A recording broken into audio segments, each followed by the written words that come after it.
E hoje o nosso tema da entrevista aqui no estúdio é educação. A gente vai falar sobre o método Montessori, basicamente uma filosofia que dá liberdade para a criança aprender. Nós estamos recebendo aqui hoje a pedagoga com a gente, Larissa Cerqueira. Seja bem-vinda ao 2.1 Notícias. Obrigada, Ibrahim.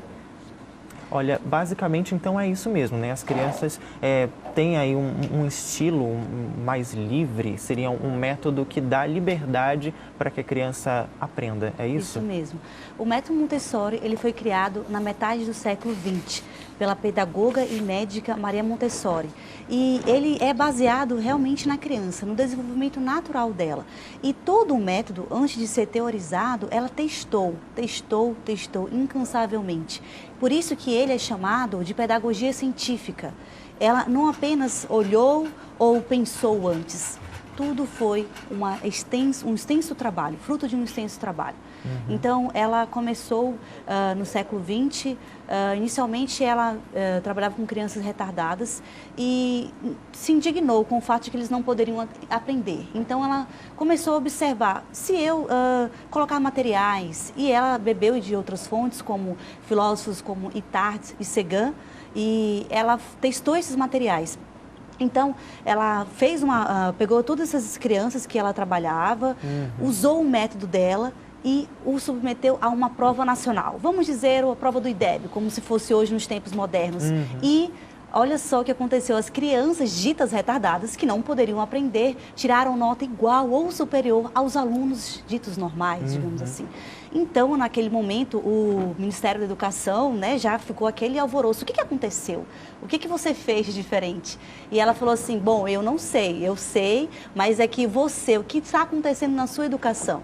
Né, que essas crianças que não poderiam aprender, ao ter esse ambiente preparado, os materiais, conseguiram ter um resultado nas provas fantásticos. Né? Então, esse foi um ponto que foi de muito sucesso no início do método. E ela prossegue aí testando e criando novos materiais, né? Como, por exemplo, aqui eu trouxe as letras de lixa. Vamos mostrar aqui quem é que está pegando aqui o material. Isso, um exemplo das letras de lixa. O que acontece? Ela observou que as crianças têm essa necessidade de movimento, essa liberdade. Então, numa sala de aula Montessori, as crianças não ficam sentadas em carteiras, né? Elas têm essa liberdade de movimento, elas podem trabalhar sentadas ao chão, caso elas queiram.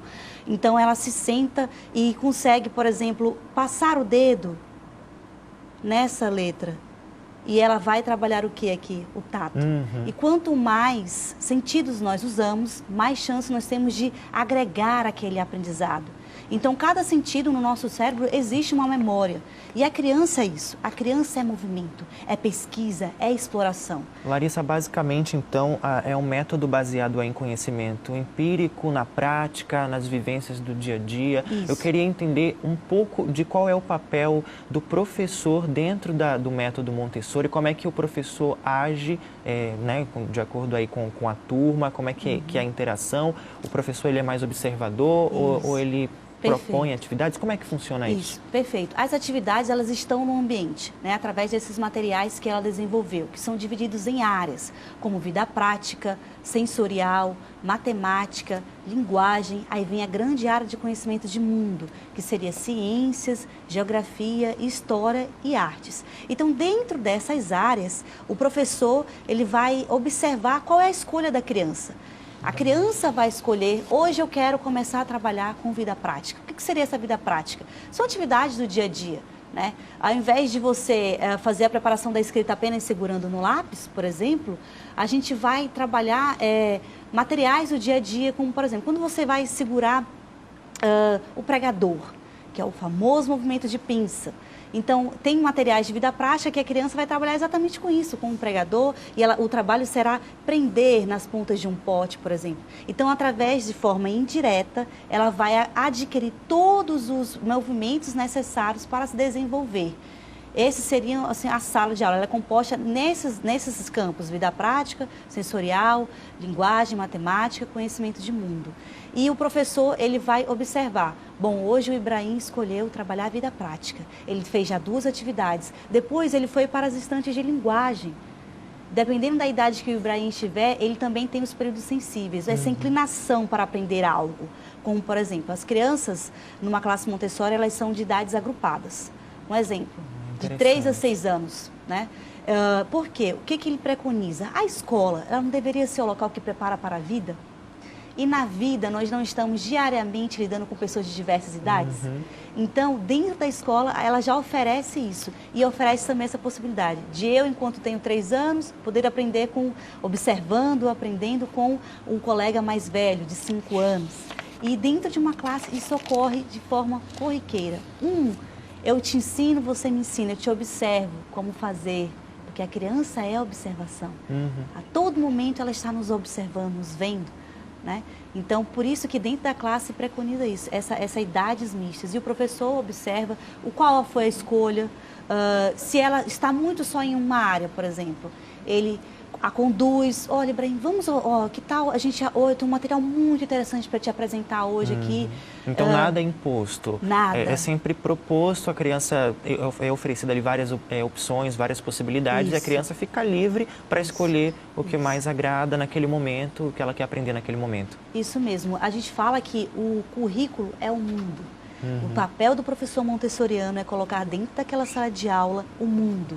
Então, ele põe pontos desse elementos, mundo. Né? Elementos, entendi. Isso mesmo. Tem aqui os pilares, né, da educação montessoriana, que é autoeducação, educação como ciência, educação cósmica, ambiente preparado, adulto preparado e criança equilibrada. São muitos pilares, são vários tópicos aqui, a gente não vai conseguir explicar detalhadamente cada um deles, mas eu vou pedir para a Larissa pontuar alguns aí que você acha mais interessante para a gente, Larissa, por favor. É importante a gente ressaltar que o método Montessori, ele não precisa ser focado num contexto escolar. Ele, na verdade, pode ser aplicado em casa, muito antes. Porque a criança, quando ela nasce, até ir à escola, no contexto oficial, ela passa mais tempo conosco, pai, mãe, cuidador. Então, quando a gente pensa em quais 3 pilares são essenciais, seria o primeiro, adulto preparado. O que é ser esse adulto preparado na visão montessoriana? É justamente eu me preparar para lidar com aquela criança, é eu entender de desenvolvimento infantil. É eu buscar saber das suas necessidades, na condição dela enquanto criança. O segundo seria o ambiente preparado. Por exemplo, eu vou entrar na minha casa e vou observar. Hoje, eu tenho 2 anos, 3 anos. Se eu quiser beber água, eu consigo? Se eu precisar lavar as mãos, escovar os dentes. Então, seria adaptar esse ambiente, colocar escadas, ou, por exemplo, preparar utensílios que a criança possa manipular no dia a dia, utensílios menores, para que ela promova essa autonomia, essa independência dela desde muito pequena. E aí a gente vai culminar com o último ponto, que seria essa criança equilibrada. Quando a criança tem um adulto que a entende, um ambiente que ela pode agir sob ele, né? Ela vai estar feliz, ela vai se concentrar nas atividades, que o foco é esse, a concentração.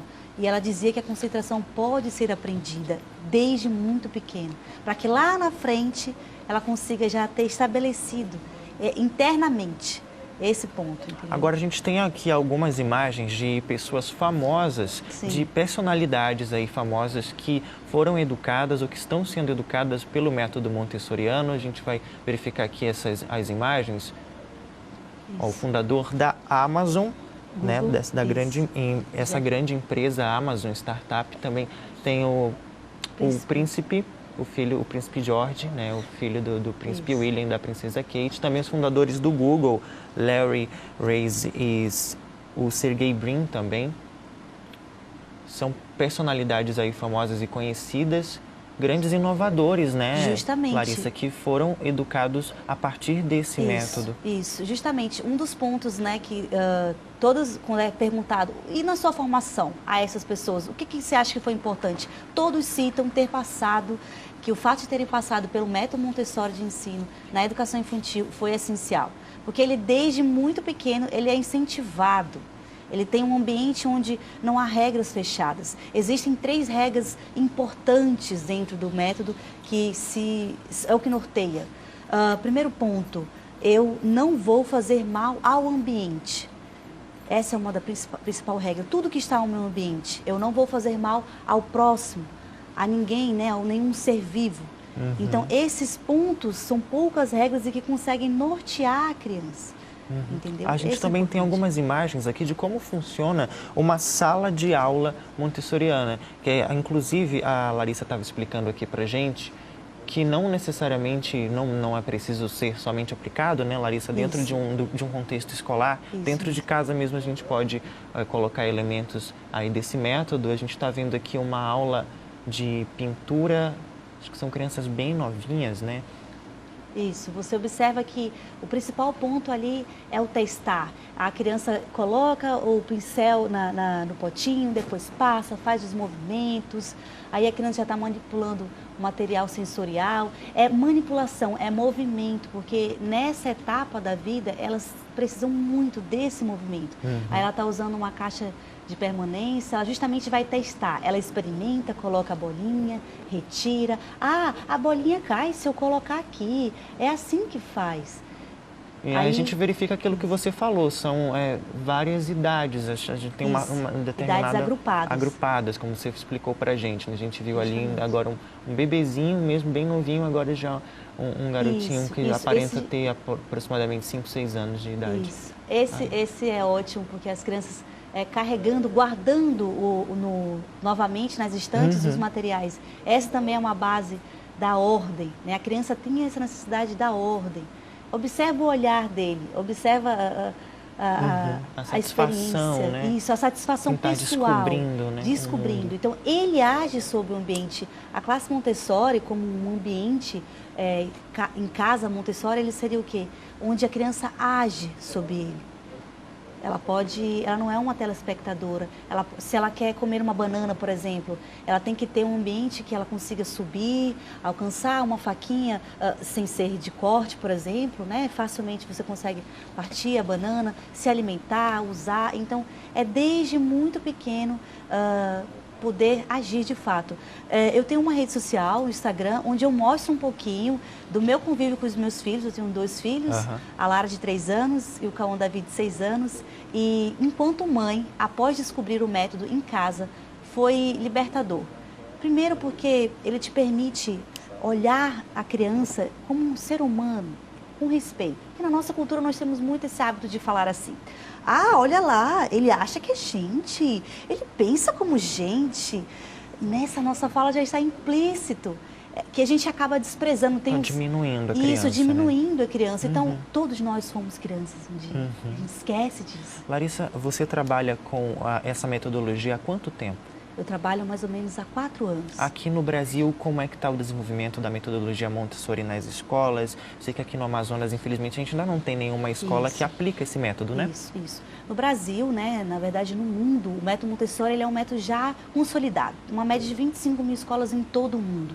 No Brasil, uma média de 120 escolas e está em ampla expansão.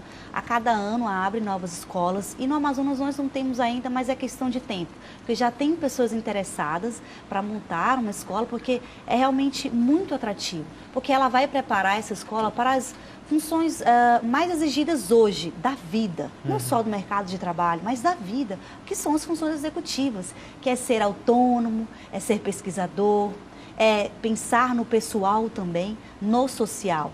Então, a escola ela precisa preparar para a vida e é preciso repensar essa escola. Muito obrigado pela sua presença aqui com a gente hoje. O assunto é muito interessante, a gente ainda teria muitos tópicos aqui para abordar. Agora, se você se interessou por esse assunto, quer conhecer mais sobre o método e quer aplicar também com a sua criança na sua casa, é só seguir a Larissa aí nas redes sociais. Como é que as pessoas podem te encontrar, Larissa? Isso, se chama Viver Montessori, no Instagram e no Facebook. Perfeito. Mais uma vez, muito obrigado. Parabéns pelo trabalho, viu?